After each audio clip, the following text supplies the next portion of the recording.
جوان کا تذکرہ پہلے بھی آپ نے سنا ہوگا، آج پھر سن لیں۔ یہی آیت جس کے وہ مصداق بھی ٹھہرے، حضرت عمر فاروق رضی اللہ تعالیٰ عنہ کا دور خلافت ہے۔ اللہ اکبر۔ جناب عمر بھی اس نوجوان کی عبادت پر رش کرتے ہیں۔ وہ جوان عبادت گزار مسجد میں آتا ہے، عبادت الہی میں مشغول رہتا ہے، اللہ کی بارگاہ میں عبادت میں وقت گزارتا ہے، اللہ کی یاد میں مگن رہتا ہے۔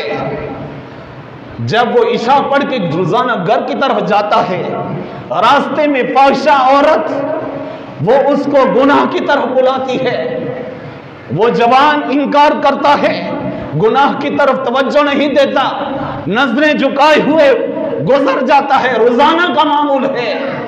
ایک دن اس عورت نے پکڑ لیا، میں روزانہ تجھے دعوت دیتی ہوں، تو میری بات ہی نہیں سنتا۔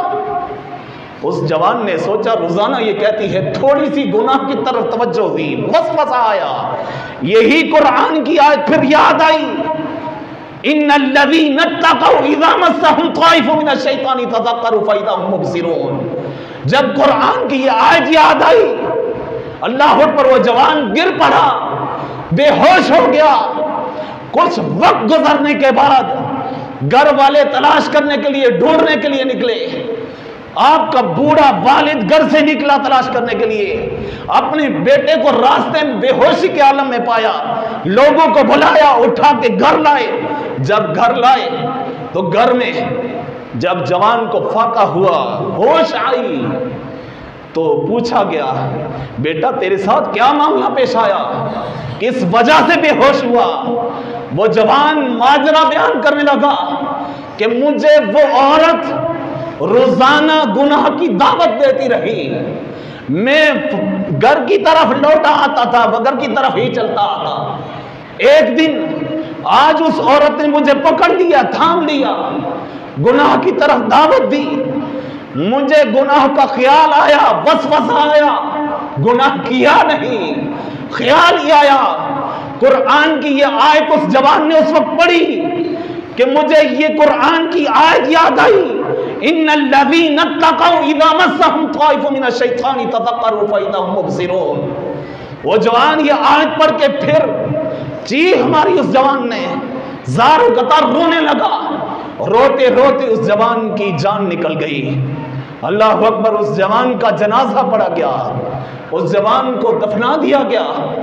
جب رات کے وقت اس کا جنازہ ہو گیا اور صبح یہ معاملہ حضرت عمر فاروق رضی اللہ تعالیٰ عنہ کی بارگاہ میں پیش ہوا، لوگوں نے آ کے تذکرہ کیا کہ اے امیر المؤمنین، فلاں جوان جو مسجد میں نماز پڑھا کرتا تھا، وہ متقی و پرہیزگار، اس کے ساتھ ایسا معاملہ پیش آیا، وہ اسی عالم میں، اس حالت میں دنیا سے گیا۔ تو حضرت عمر فاروق رضی اللہ تعالیٰ عنہ نے ساتھیوں کو ساتھ لیا، اس کے گھر پہنچے، اور اس جوان کے والد سے سارا تذکرہ سنا۔ ساری بات سننے کے بعد کہنے لگے کہ مجھے اس کی قبر پہ لے چلو۔ تو جناب عمر فاروق رضی اللہ تعالیٰ عنہ اس جوان کی قبر پر پہنچے، قبر پر کھڑے ہو کر حضرت عمر فاروق رضی اللہ تعالیٰ عنہ نے قرآن کریم کی سورہ رحمان کی آیت پڑھی، وَلِمَنْ خَافَ مَقَامَ رَبِّهِ جَنَّتَانِ۔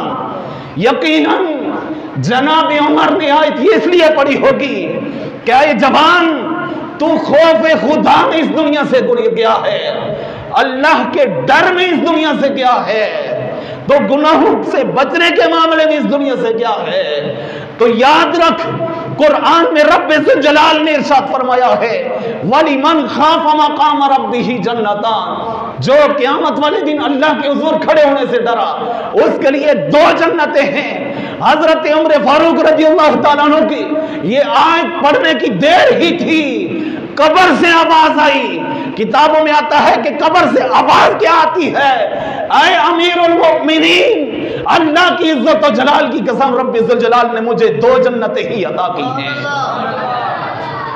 میرے بھائیو، وہ تھے متقی اور پرہیزگار لوگ جو گناہوں کے وسوسے آتے تو وہ وسوسوں کی طرف دھیان نہیں، تذکروا فاذا هم مبصرون، وہ اللہ کی نعمتوں، اللہ کی قدرت کی طرف قیامت والے دن اٹھ کے حساب دینے کے متعلق غور و فکر کرتے، تدبر کرتے۔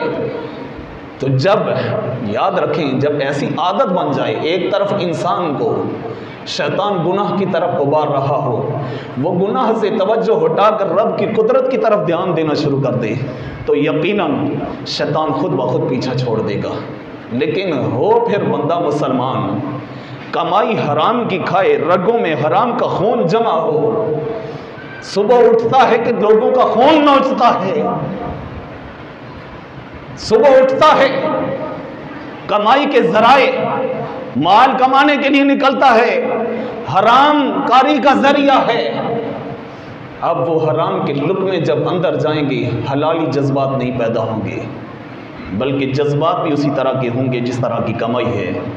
تو آج آ جاؤ، اپنی کمائی کو بھی خالص رکھو، حلال کھاؤ، حلال پہنو، حلال کرو، اور جب شیطان کی طرف سے وسوسہ آئے، جو قرآن کی آج آیت سنی ہے، جو اللہ والوں کا طریقہ ہے، اس طریقے کو اپناؤ، تو یقیناً اسی میں کامیابی ہے۔